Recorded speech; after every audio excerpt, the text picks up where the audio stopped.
Southeast Asia, with an area around 300,000 square kilometers and population of 99 million, making it the world's 15th most populous country.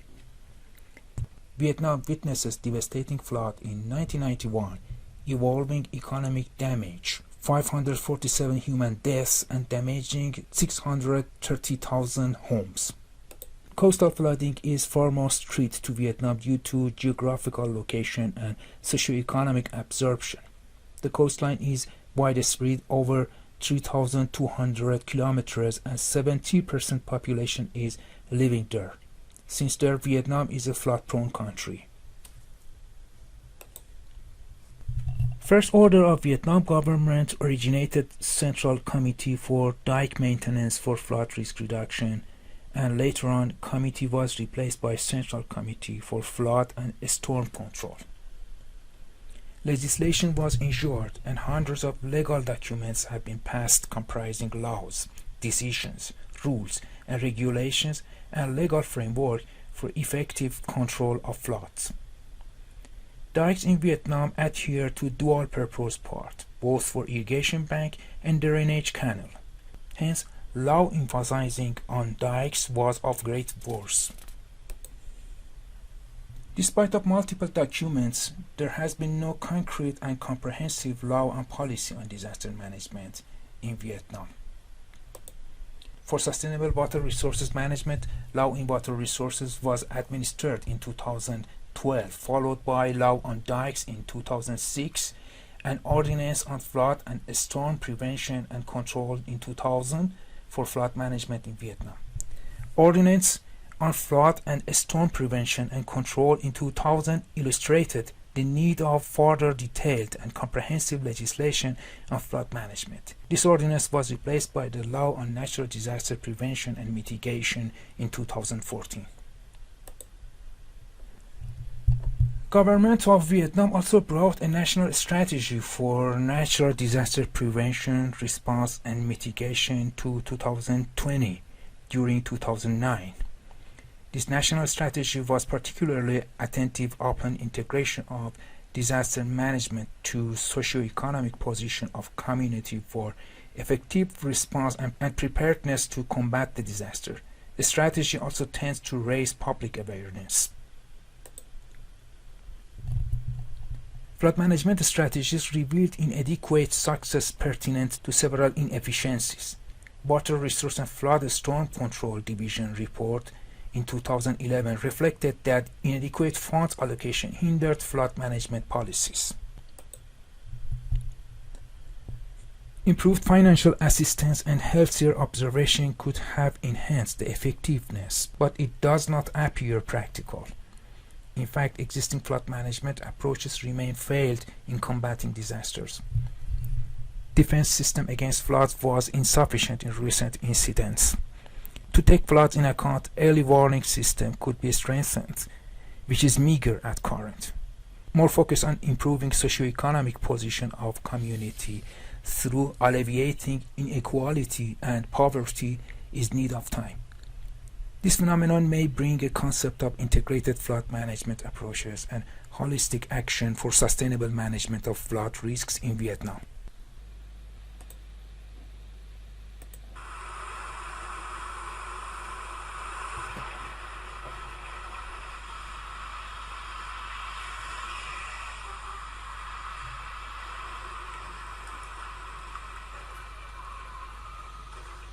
දිවයින ආසන්නයේ බෙන්ගාලබොක්ක ප්‍රදේශයේ අන්දමන් දූපත් අසල තියෙනවා කැළඹෙන ස්වභාවයක්. 15 වයිගොලේ කැළඹෙන ස්වභාවයක්.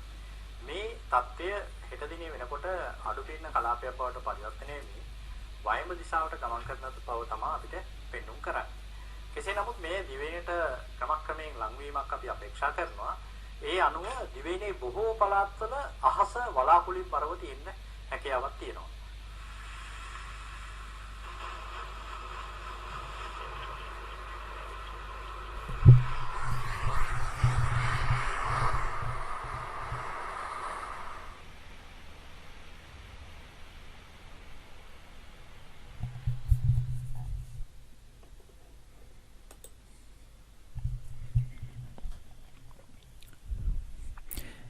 Sri Lanka, formerly known as Ceylon and officially the Democratic Socialist Republic of Sri Lanka, is an island country in South Asia.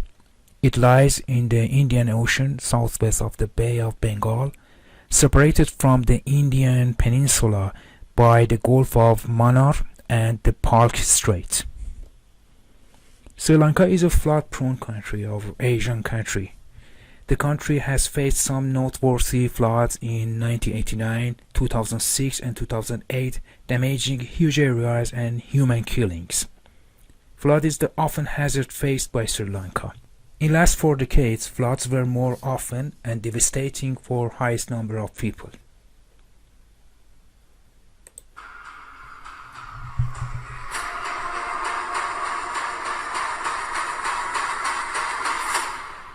Approximately 1.5 hours after the quake, strange things started to happen to the sea on the southeast coast of Sri Lanka. The water first began to swirl and shift strangely from side to side, eventually receding about 1 kilometer offshore. This intrigued the locals, who went to explore the exposed seabed, where they were fascinated by fish and other animals they don't normally see scurrying on dry land. Less than half an hour after low tide, the sea returned in the form of a small foamy flood that inundated the shore. The people, thanks to this first manifestation of the wave, had plenty of time to flee further about the shore. Moments later, a second wave rolled in, reaching heights of between 2 to 10 meters. The different wave heights were determined by the widely varying bathymetry of the bottom and also by the considerable variation in the shoreline.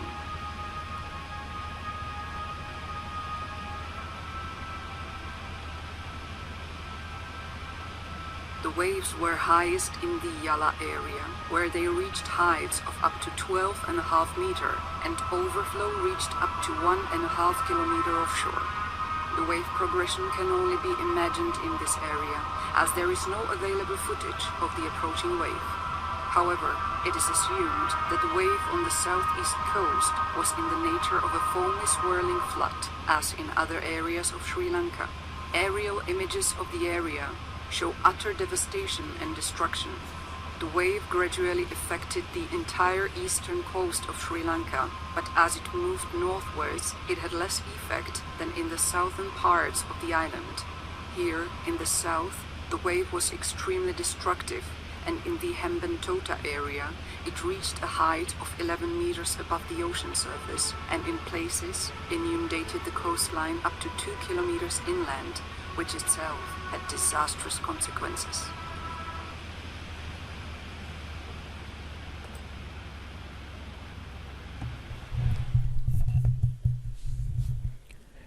Soon after tsunami, Disaster Management Act No. 13 was established in 2005 with aim of building institutional framework and national policy on disasters management. National Council for Disaster Management (NCDM) is a high-level intern-ministerial body. Disaster Management Act leads to establishment of Disaster Management Center responsible for the implementation and coordinating national as well as subnational programs of disaster management. In addition, the country lingers to execute disaster reduction plans with assistance of non-governmental agencies. Among various initiatives regarding flood management in Sri Lanka, only 2 were found with success. First one is hazard mapping project by the National Building Research Organization since 1991 to 1996 about landslide mapping, and second one is Sri Lanka Urban Multi-Hazard Disaster Mitigation Project since 1997 to 2003. Incompetence in implementation of structural as well as non-structural measures against floods was significant reason behind poor performance of projects. In addition, lacking of research regarding assessment, planning, preparedness, and evaluation of floods and management techniques resulted in some incompetencies regarding Sri Lanka flood management.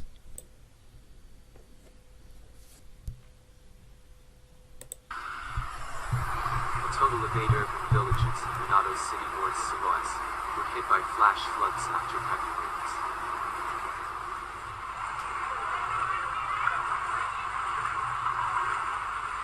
The flooding occurred due to high intensity of rainfall until Friday, January 27th. The flood points were located in several sub-districts in the Singkol sub-district and in the Tumunting and Unikan areas, then in Paldua, Papanjan, Tikala, Wania and Wene.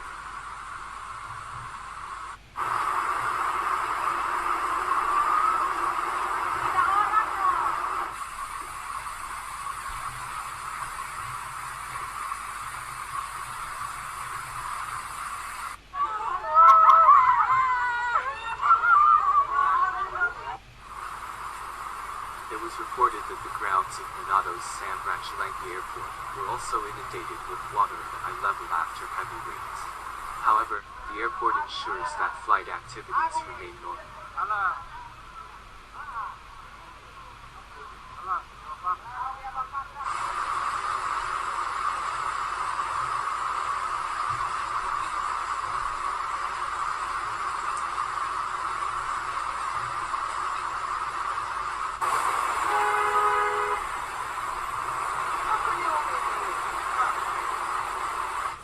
35 personnel and 3 rubber boats were deployed to the location.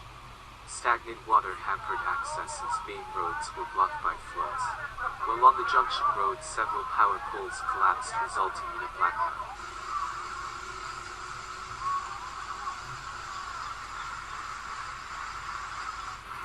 The flood also caused landslides around settlements and washed away vehicles.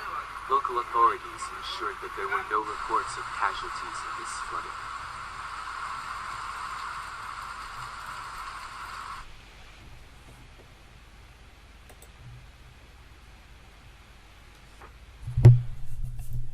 Indonesia, officially the Republic of Indonesia, is a country in Southeast Asia and Oceania between the Indian and Pacific Oceans. It consists of over 17,000 islands, including Sumatra, Java, Sulawesi, and parts of Borneo and New Guinea. Indonesia is the 14th largest country by area, around 2 million square kilometers. To combat the vulnerability of floods, government of Indonesia launched different plans and approaches. For instance, in 2008, National Disaster Management Agency was inaugurated in Bahasa with aim to lessen floods. Government of Indonesia has implemented National Disaster Management Coordinating Board in 1979, which provided central coordination with support from 13 ministries of that time and armed forces. This board formulated flood management policy comprising rescue, mitigation, prevention, and reconstruction. Interagency disaster task force was also formulated at provincial, district, and sub-district level. Flood risk management is also identified in law in 2007 and government regulation in 2008. Indonesian government administered National Disaster Management Plan since 2010-2014 in 2012. The plan was more emphasized on flood policies, management strategies, and disaster risk reduction for 5 years span. National Development Planning Agency ensured the implementation of plan and technical protection measures were updated to lower floods risks.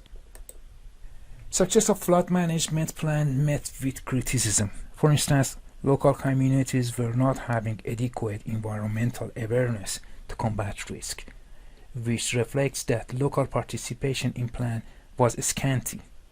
Lack of coordination between departments, poor land using pattern and poor awareness, and knowledge followed by forecasting of floods were some other debatable issues not discussed properly.